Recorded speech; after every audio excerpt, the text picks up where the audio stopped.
Apakah kalian pernah berkorban demi seseorang yang berharga dan memutuskan untuk melindunginya? Kali ini saya akan menceritakan film dengan judul Perfect Number, atau yang artinya angka sempurna, di tahun 2012. Mungkin bagi kalian para pria yang sering tidak serius dalam melindungi seseorang yang berharga, mungkin di cerita kali ini kalian bisa menemukan suatu alasan untuk melindungi dan berkorban untuk seseorang yang berharga itu. Oke, selamat mendengarkan.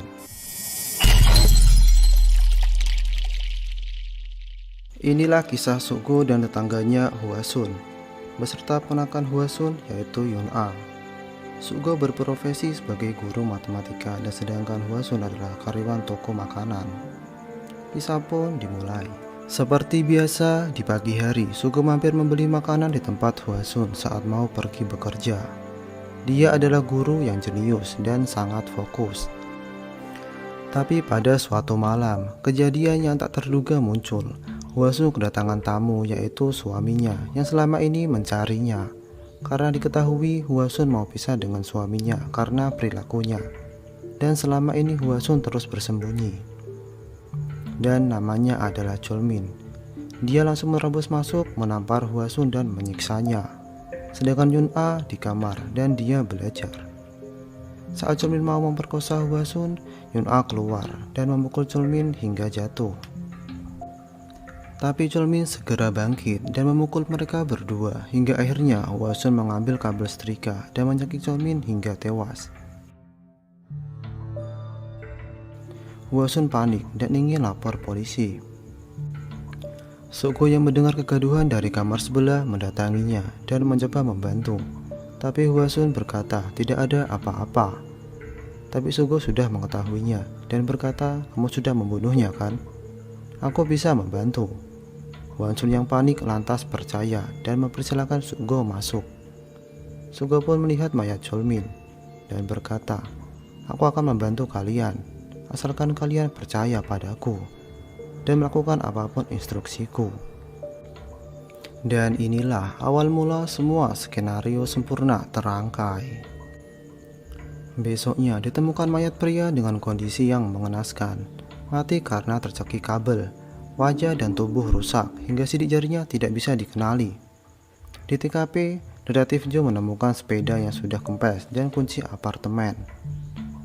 Detektif Joe langsung ke apartemen tersebut dan menemukan identitas mayat itu, yaitu Chulmin. Detektif Joe kemudian ke rumah Hwasun karena diketahui Hwasun adalah istri dari Chulmin. Hwasun sangat ketakutan hingga tangannya gemetaran. Detektif Joe bertanya tentang Chulmin kepadanya dan kenapa tangannya gemetaran seperti itu. Hwasun menjawab, tidak tahu apa-apa dan tangannya terkilir saat bekerja. Malamnya, Sugo menelpon Hwasun dan menginstruksikan perintah lainnya kepada Hwasun. Benar saja, setelah itu Detektif Joe mendatangi Hwasun lagi dan bertanya, "Di mana kamu saat tanggal 9 waktu malam?" Hwasun menjawab, "Aku dan Yun-a menonton bioskop." "Apakah tiketnya masih ada?" tanya Detektif Joe. Hwasun pun mengambilnya dari dompet dan berkata tiketnya sudah tidak ada. Lantas Hwasun memberikan poster film di tempat sampah.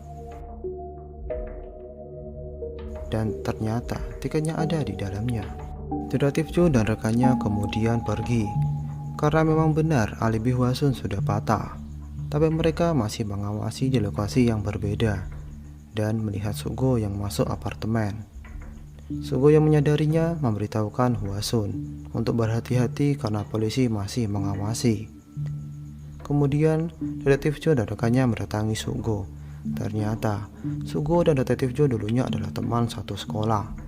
Dan Sugo dikenal dengan sebutan maniak Pythagoras karena pribadi yang jenius. Kemudian Detektif Joe dan rekannya ke bioskop tersebut mencoba mengecek rekaman CCTV. Memang benar Hwasun dan Yun-a ada di bioskop tanggal 9 waktu malam.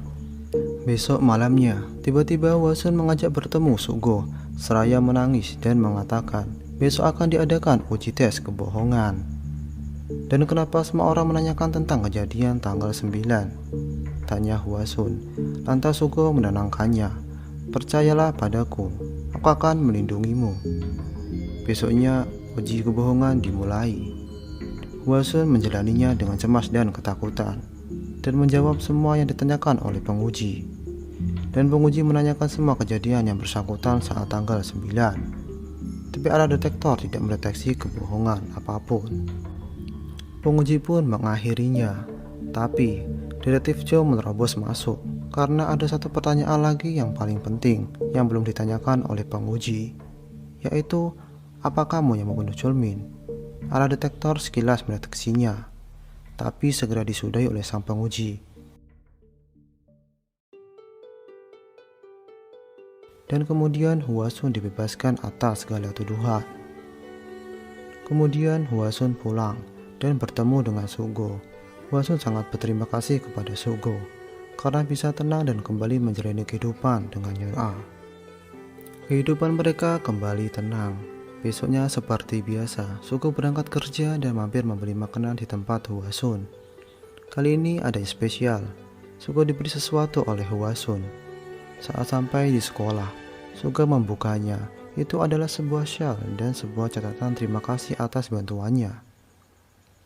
Di saat yang lain, Hwasun ditemui oleh kenalan lamanya sebelum pindah. Namanya Ham, dan sepertinya dia juga menyukai Hwasun. Tapi Hwasun berkata agar tidak menemuinya lagi, karena dia tidak enak dengan Sugo. Diketahui Sugo juga ada perasaan terhadap Hwasun.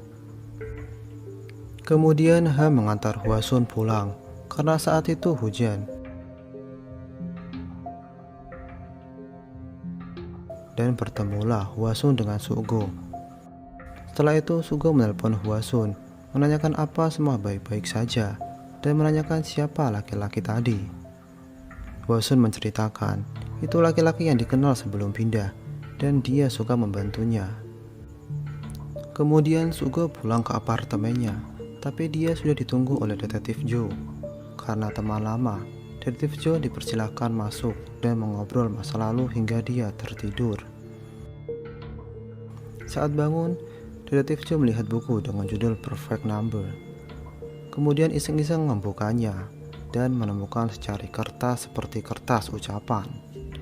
Tapi Detektif Joe segera menutupnya karena Sugo memanggilnya. Kemudian Detektif Joe pergi ke dapur dan melihat plastik makanan dari tongko Hwasun bekerja. Lantas kemudian dia pulang bersamaan Sugo yang berangkat bekerja. Detektif Joe dan Sugo mampir ke toko Hwasun seperti biasa untuk memesan sarapan dan kemudian meminta secari kertas. Benar saja, kertas itu sama dengan yang ada di buku Sugo. Di saat yang bersamaan, Ham datang. Sugo pun mengajak Detektif Joe untuk segera pergi. Setelah itu, Sugo terlihat menyelam di dasar kolam, layaknya penyelam profesional. Mungkin agar mengasah kejeniusannya, atau ada hal lainnya. Orang pun tak tahu. Kemudian Sugo terlihat membakar sesuatu. Itu adalah syal yang diberikan oleh Hwasun. Detektif Joe dan rekannya belum menghentikan kasus kematian Chulmin, dan kemudian mendatangi Ham untuk menginterogasinya juga. Tapi Ham tak punya alibi apapun dalam kasus Chulmin. Setelah itu, Detektif Joe mendatangi Sugo yang berada di sekolah. Saat itu Sugo keluar bersama muridnya habis mengajar di kelas. Detektif Joe pun menyapanya. Kemudian Detektif Joe bertanya pada muridnya, bagaimana kesanmu dengan guru ini, sang maniak Pythagoras? Murid itu mengatakan, soal matematika Pak Guru penuh teka-teki, terkadang seperti geometri, tapi sebenarnya adalah fungsi, dan mempunyai tempat kosong yang bisa mengelabui seseorang. Kemudian Detektif Joe menyampaikan ke Sugo bahwa dia mendengar dari kepala sekolah bahwa Sugo tidak masuk 2 hari berturut-turut, yaitu tanggal 9 dan 10. Dan menanyakannya kenapa, karena Sugo hampir tidak pernah melakukannya. Tapi bel kelas sudah berbunyi. Sugo pun menghindari dan masuk ke dalam kelas. Tapi dalam benaknya, Sugo waktu itu berpikir temannya itu mungkin sudah menemukan petunjuk atas kasus Chulmin. Malamnya, saat Hwasun pulang, Hwasun kaget. Sugo sudah berada di apartemennya. dan Sugo terlihat memperbaiki saluran air Hwasun. Hwasun merasa tidak nyaman atas tindakan Sugo belakangan ini, seperti penguntit yang terus mengawasi dia dan berbuat seenaknya. Di tempat lain, Detektif Joe memeriksa jadwal Sugo dan mulai menyelidikinya. Dan ingat kata-kata murid itu. Buru-buru dia pergi ke tempat apartemen Cholmin dan menemui penjaganya. Penjaga apartemen menjelaskan, waktu itu hanya ada mangkuk kosong di dalam kamar Cholmin, dan dia belum melihat Cholmin sebelum tanggal 9. Tapi, tanggal 8 Cholmin menelpon dan memesan makanan. Kemudian Detektif Joe pergi ke jalan lorong kota yang sering dilintasi oleh Sugo. Saat memeriksa tenda gelandangan tersebut, dia menemukan panci makanan, seperti sudah lama ditinggalkan, kira-kira tanggal 8. Detektif Joe menemukan fakta mengejutkan, seolah tak percaya, karena temannya Sugo mempunyai alibi kuat dalam kasus Hwasun, dan menemukan fakta, Sugo juga membunuh seseorang. Besoknya, Sugo sudah ditunggu oleh Detektif Joe dan menanyakan, kenapa kamu kasihan sama Hwasun? Apa yang terjadi? Apa kamu telah membunuh seseorang? Tapi Sugo hanya tersenyum. Biarpun kau telah menemukan fakta sebenarnya, itu tidak akan mengubah semuanya menjadi lebih baik. Sugo pun pergi. Sugo merasa tak bisa mundur dari segala rencananya. Sugo menghampiri Ham, seolah-olah dia mau membunuh Ham. Setelah itu, Sugo ditangkap polisi. Detektif Joe langsung ke kantor saat mendengar kabar tersebut. Di saat yang sama, apartemen milik Sugo sudah dipenuhi polisi yang menggeledah untuk mencari barang bukti.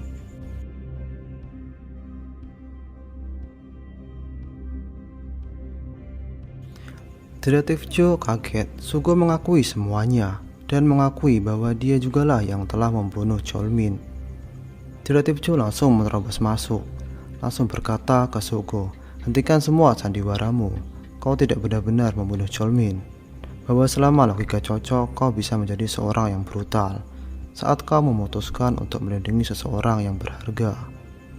Sugo menjawab, saat aku sudah mengakui dan menerima putusan pengadilan, kasus ini akan berakhir. Kenapa kau membiarkanku menangkapmu? Kenapa kau menyanyiakan otak jeniusmu? Teriak Detektif Joe. Besoknya, Detektif Joe menemui Hwasun yang ingin ke kantor polisi karena ingin mengakui dialah yang sebenarnya membunuh Cholmin dan memberikan surat dari permintaan Sugo terakhir.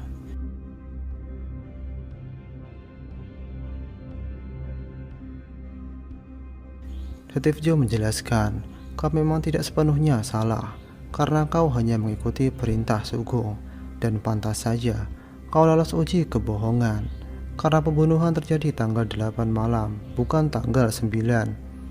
Dan Sugo memang membunuh seorang tanggal 9, seorang gelandangan untuk mengelabui semua orang bahwa mayat yang diduga Cholmin memang dibunuh tanggal 9.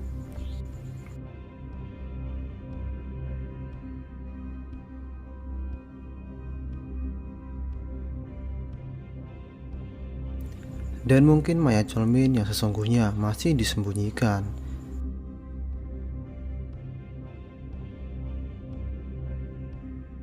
Dan yang paling ingin dikelabui adalah kau, Nona Hwasun, untuk melindungimu sampai akhir. Makanya dia terus mengikutimu, walaupun seperti orang jahat dan mengatur semuanya. Dari awal dia sudah berencana menanggung semua tuduhan itu. Inilah kebenarannya. Detektif Joe pun meninggalkan Hwasun. Saat Hwasun pergi meninggalkan tempat, dia membuka surat itu. Surat itu Sugo menuliskan, aku ingin berterima kasih, karenamu aku bisa melanjutkan hidup. Sampai kau muncul dalam hidupku, ku hanya berpikir tentang kematian. Ku percaya matematika adalah segalanya dalam hidupku. Saat aku sudah tidak menemukan jawaban lagi, kesenangan menjadi keputusasaan. Saat itulah aku menyadari ada hal yang pada dasarnya memang indah, seindah matematika. Kau harus melupakan segalanya tentang diriku. Ham sepertinya orang yang pantas membahagiakanmu. Semoga kau bahagia. Jika kau tidak bahagia, semua yang kau lakukan akan tidak ada artinya. Air mata Hwasun seketika jatuh dan dia kembali ke kantor polisi. Tapi Sugo sudah mau dibawa. Hwasun terus menangis, ingin bertemu Sugo seraya meminta maaf dan menyesal tidak tahu apa-apa tentang Sugo. Sambil berkata, "Kau adalah satu-satunya alasan aku masih ada di sini." Tapi Sugo kemudian pergi bersama tersangka lainnya, meninggalkan Hwasun yang terus menangisi Sugo pergi. Dan kisah ini berakhir. Oke, itulah kisah di film Perfect Number. Saat pria jenius ingin melindungi seseorang yang berharga, dia akan menghitung dan membuat skenario sempurna dari awal, walaupun mengorbankan dirinya sendiri. Film ini mengajarkan bahwa seseorang yang memberi alasan untuk hidup layak diperjuangkan dan layak mendapatkan pengorbanan. Di tengah film ini sendiri, saya mengira bahwa karakter Sugo nantinya adalah seorang agen rahasia atau orang badass yang menyamar sebagai guru, seperti di film mainstream lainnya. Tapi ternyata salah, dia pure seorang guru kutu buku yang jenius. Di film ini penonton diajak membuat ending sendiri. Apakah berakhir sedih atau bahagia? Dengan membuat ending, Hwasun akan tetap menunggu Sugo, atau Hwasun akan bersama Ham seperti yang akan diperintahkan Sugo. Kalau saya pribadi akan lebih suka Hwasun akan menunggu Sugo bebas dan kemudian bahagia. Kalau kalian bagaimana?